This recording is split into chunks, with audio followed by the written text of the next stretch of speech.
ಬೆಂಗಳೂರಿನಲ್ಲಿ corona silent ಆಗಿ ಹಬ್ಬುವಿಕೆಯ ಒಂದು ಪ್ರಕ್ರಿಯೆಯನ್ನು ಆರಂಭಿಸಿದೆ. ಇದರ ಪರಿಣಾಮ 45 ವರ್ಷದ ವ್ಯಕ್ತಿಯಲ್ಲಿ ಕೊರೋನಾ ಪಾಸಿಟಿವ್ ಇರುವುದು ಖಾತ್ರಿಯಾಗಿದೆ. ಯಾವುದೇ ಟ್ರಾವೆಲ್ ಹಿಸ್ಟ್ರಿ ಇಲ್ಲದಿದ್ರೂ ಕೂಡ ಈ ವ್ಯಕ್ತಿಯಲ್ಲಿ ಸೋಂಕು ಕಾಣಿಸಿಕೊಂಡಿದೆ.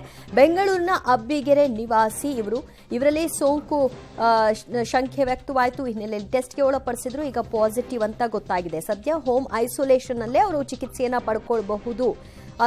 ಅದರ ಗಂಭೀರತೆ ಏನು ಹೆಚ್ಚು ಕಾಣಿಸ್ತಾ ಇಲ್ಲ ಅನ್ನೋ ಕಾರಣಕ್ಕಾಗಿ ಅವರಿಗೆ ಹೋಮ್ ಐಸೋಲೇಷನ್ಗೆ ಸೂಚನೆಯನ್ನ ಕೊಡಲಾಗಿದೆ. ಸದ್ಯ ಮನೆಯಲ್ಲೇ ಅವರು ಚಿಕಿತ್ಸೆಯನ್ನ ಪಡ್ಕೊಳ್ತಾ ಇದ್ದಾರೆ. ಬೆಂಗಳೂರಿನಲ್ಲಿ ಒಂದೊಂದೇ ಏರಿಯಾಗಳಲ್ಲಿ ಈಗ ಟೆಸ್ಟ್ಗಳನ್ನ ಹೆಚ್ಚು ಮಾಡ್ಕೊಳ್ತಾ ಇದ್ದಾರೆ. 5 ವಾರ್ಡ್ಗಳಲ್ಲಿ ಇಂದು ಕೇಸ್ 7 ದಾಖಲಾಗಿದೆ. ಮಲ್ಲೇಶ್ವರಂನಲ್ಲಿ 2, ರಾಜಾಜಿನಗರದಲ್ಲಿ 2, ಮಹಾಲಕ್ಷ್ಮೀಪುರಂನಲ್ಲಿ 1, ಗಾಂಧಿನಗರ, ವಿಜಯನಗರದಲ್ಲಿ ತಲಾ 1 ಕೇಸ್ಗಳು ದಾಖಲಾಗಿದೆ. ಬೆಂಗಳೂರಿನಲ್ಲಿ ಸೈಲೆಂಟ್ ಆಗಿ ಕೊರೋನಾ ತನ್ನ ಆಟವನ್ನ ಆರಂಭ ಮಾಡಿರೋ ಹಾಗೆ ಕಾಣಿಸ್ತಾ ಇದೆ. ಟ್ರಾವೆಲ್ ಹಿಸ್ಟ್ರಿನೇ ಇರಬೇಕು ಅಂತೇನಿಲ್ಲ. ಯಾರಿಗೆ ಬೇಕಾದರೂ ಕೂಡ ಸೋಂಕು ಕಾಣಿಸ್ಕೊಳ್ಬಹುದು.